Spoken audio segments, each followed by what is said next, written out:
sana ikaw ay di nag-iisa't karamay siya. Oh, oh.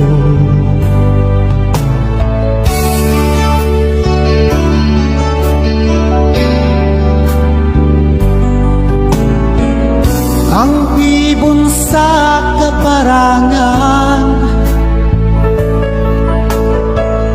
minsan may di inaligdan, higit na niyang minamahal pagkat ika'y kanyang minana.